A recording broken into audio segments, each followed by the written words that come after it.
Morning, ma'am. Ma'am, in relation to criticisms, may we just get a palace reaction on Senator Aimee seeking forgiveness from her father, late President Ferdinand Marcos Sr. Sinubukan ko talaga, pinagpilitan ko. Nayayamot na nga sa akin si Bongbong, alam ko naman. Pero hindi ko talaga kinaya, maraming humaharang, maraming nagbabawal, maraming naninira.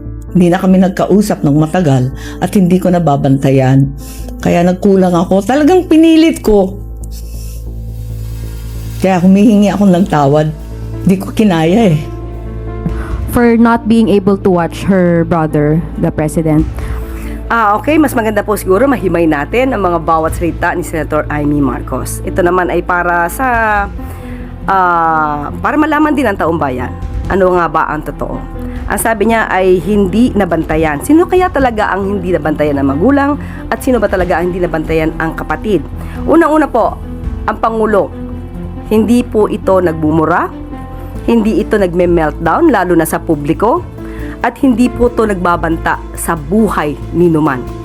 Ang Pangulo po ay ikinasal, may pamilya, hanggang ngayon, faithful sa asawa. So, sino po kaya ba ang naging pasaway? Sino po kaya ang dapat na binantayan? Ang paghingi ng patawad, yung pang hindi pagbabantay sa kanyang kapatid, o ang paninira ng kapatid sa publiko? Ma'am, nakausap niyo po ba si President Marcos regarding sa latest statement ng kapatid niya?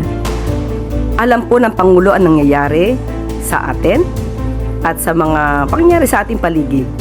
At asahan po natin ang Pangulo, hindi po siya naninira ng kanyang kapatid.